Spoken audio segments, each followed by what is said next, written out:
What's good, everybody? It's your boy, O'Shea Duke Jackson, back at it again with another episode of The Celebrity Junk. And today, we're going to talk about my man, Steven Jackson, right? And we're going to mix it in with the brother named George Floyd. Now, I am going to cover that, but probably in a separate topic on a live stream, so be on the lookout for that, right? George Floyd, as you know, was the brother who was unfortunately killed by police in Minnesota, okay? He was pulled over. Somebody said he was writing fraudulent checks, and the police officer put the knee on the brother's neck, and that caused eventually him to perish. All right, and there is a great outrage in America, especially in Black America. You know, LeBron James has tweeted about it. I posted on Instagram. DeMarcus Lawrence. You have a lot of people that are speaking out about this injustice, which it is, right? And again, I'm going to go into greater detail about that. But I want to talk about Steven Jackson now. Steven Jackson, about a month or so ago, talked about how bitter black women ruin a lot of black men. And George Floyd, at the same time, was somebody that knew Steven Jackson, because George Floyd is not from Minnesota. He's actually a Texas native. So from what I've been told, George Floyd was like a really standout player in football, had a basketball scholarship to Florida State. So he's somewhat like a legend in the 3rd Ward of Houston. So, you know, people like Steven Jackson, who's from Port Arthur, he probably grew up, you know, idolizing George Floyd, right? Because George Floyd is one of those athletes that, you know, you'd be surprised how people like Michael Vick, Steph Curry, they're local guys that grew up around them that didn't make it to the NBA but had the potential, and they look up to him, right? And so Jackson knew him in the basketball community, right? Just from coming up as an athlete, and that, you know, he moved to Minneapolis to start a new life. Now, here's something that I want to talk about. A lot of black women are coming for Steven Jackson because Steven Jackson is being attacked by the sisterhood, because sisterhood is saying, wait a minute, Steve. You've been talking about black women are bitter, more bitter than the police. But now you're out here talking about how brothers are basically how your brother twin, right? Because he called George Floyd twins, they looked alike. You talking about this in terms of your brother, but no black woman was the responsible of George Floyd's death. But at the same time, you dissed us. And you know what? I want to talk about that, right? This is very interesting, all right? I want to talk about this because when we talk about this particular situation, and I've heard this, a lot of sisters are going to point to this one incident and say it's anecdotal evidence. But I'm going to just be honest, all right? And I'm also want to talk about this that I've been hearing a lot of sisters talk about.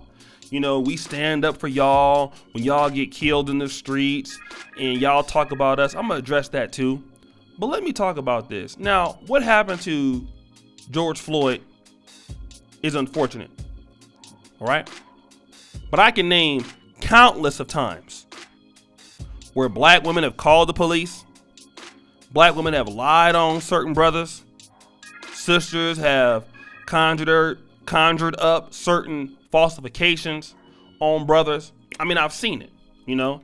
There's so many black men that are in, you know, basically in jail behind something that a sister said that wasn't true, or behind a beef behind a sister. So, you know, we're not going to be able to compare what Steven Jackson said and say that what he was saying wasn't true. What he said had a lot of truth to it. What he said he wasn't lying, okay? We got bitter people in the black community. So he's not lying about that. So for y'all to come out and imply that, oh, well, you know, your friend, since he was, you know, cut down by the police, well, that wasn't us, was it? Like, okay. So those are two different circumstances, all right? It's not the same thing. They are not related. That had nothing to do with black women, obviously. But it doesn't mean that Steven Jackson, what he said, was not valid. It is. Okay? Let me also deal with this other argument that, you know, because black women are the ones defending you when the police come. And this is one argument that really bothers me. Y'all see all the sisters that are out there and we're the ones fighting for y'all, but y'all talking about us all day. Let me deal with this. What does the fighting that, you know, you guys come out and protest or whatever, what does that solve? Let's say that you are the ones fighting and protesting for black men. What does it solve? What does it do? I'll tell you what, it does nothing. All right?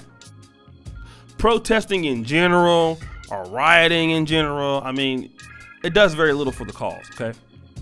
So a lot of y'all are not going to be able to get back with that argument that, you know, somehow, you know, you're out there for our defense. I just don't believe that.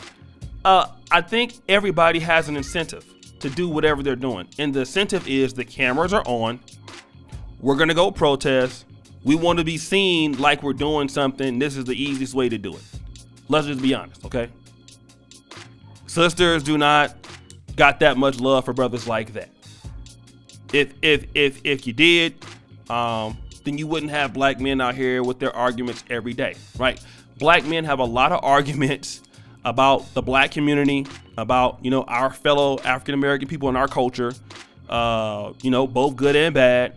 And a lot of things that brothers are saying, they're not lying. Just the same thing a lot of things that black women are saying about black men. They're not lying, all right? There's truths on both sides.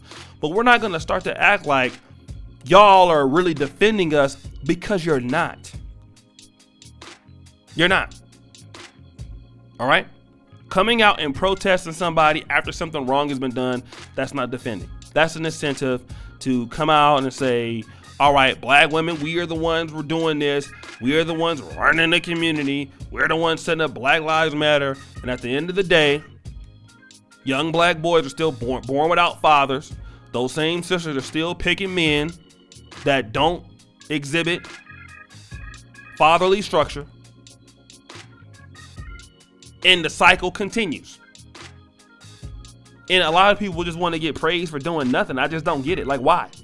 Why are we praising people for doing nothing? Like, showing up for a few protests and yelling in the streets and whatever else. And I mean, come on now. Well, that's worthless. Okay, it's not worth your time. Thank you, but no thank you. I'm not gonna give you a pass on that. Sisters don't love black men like that. We're just gonna be real. All right. And let me speak to you brothers out there just very briefly. I'm gonna cover this in the whole total video. A lot of brothers really need to be serious about resisting the police, okay? This is a tough conversation to have. I mean, I get it. It's always tough to have, right? Especially with black men, because a lot of us, you know, we might even be approached by the police and we might have been done wrong and we might not even be guilty of it.